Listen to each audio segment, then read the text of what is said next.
One thing we should all know from horror and science fiction films is that bringing home a strange alien creature for experimentation may prove more dangerous than it's worth. And that is just what acts as the catalyst for the plot of Black Skylands, a skypunk adventure where you play as Eva, a young girl trying to save her homeland from both pirates and an alien presence known as the Swarm. It's a game about family rifts, revenge, and dealing with the unknown. I've got so much to say on the game, but I'm going to narrow it down to 5 things that I loved and 1 thing that I didn't love so much. So let's start off with the mix of genres. It's hard to pigeonhole Black Skylands into one particular genre. It blends a whole host of different game types, and for the most part creates something truly unique. The game is part open world, part sandbox, part top-down shooter, and part crafting management sim. In many ways it plays like a cross between a 2D Zelda, Stardew Valley, and the recent King of Seas game. Sometimes when games straddle too many genres they end up lacking identity. A jack of all trades, master of none, so my father would say. But Black Skyland does not fall into this category, you'll be glad to know.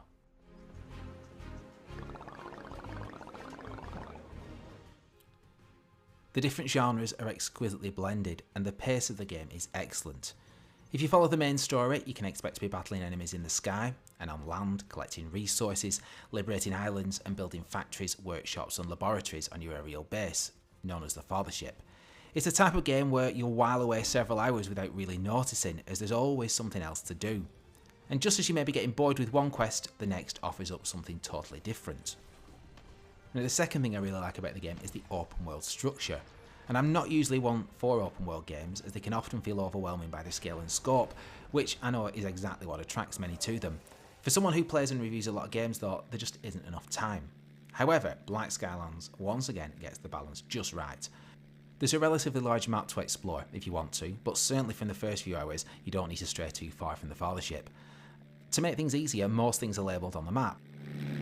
So if you need to find some iron ore to build a workshop, you don't need to fly aimlessly around looking for some. And sailing the skies in your airship is pretty satisfying stuff, helped by some great sound effects such as the buzz of your propeller, and who doesn't like that? The third thing I like about the game is the fact you can get out and about.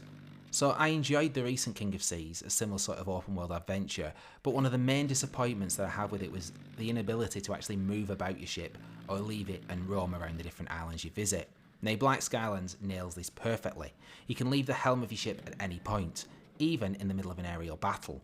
You can store things below deck, refill your fuel and repair any damage taken.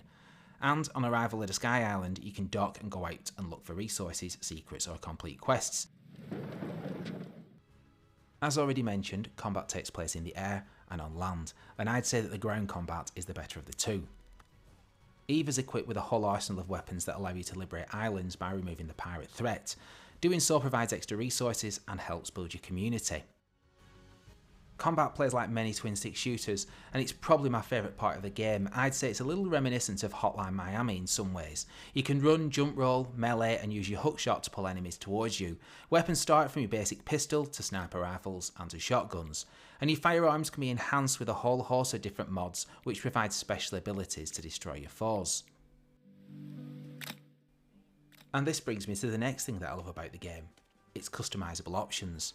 Once you've completed a few quests, you're able to build new skyships to fit your playstyle.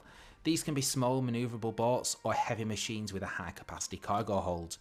You're able to build structures on your base ship, grow plants and much more as the game progresses. Now, I know I've been singing Black Skylands praises, but there is something that detracts from the experience a little, and that's the game's performance. Despite playing on a high-end PC, I experienced frequent frame rate drops, which led to screen stutters here and there. It doesn't spoil the enjoyment, but it does break immersion at times.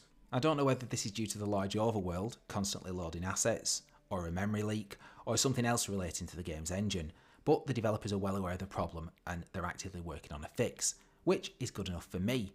The game is in early access after all, we're not dealing with the finished product, and things like this are to be expected. All in all, Black Skylands is well worth your time and money. The early access build features over 20 hours of content with much more to come. In fact, the developers have stated that the full release will be at least double the size of what is available now, which is pretty impressive. If you want to experience a really engaging pixel art adventure, merging 16-bit nostalgia with modern mechanics, pick up Black Skylands on the PC now by way of Steam. keep up to date with all things indie gaming, please subscribe to the channel and hit that bell icon to get notifications so you never miss a video. Until the next video guys, keep loving indies.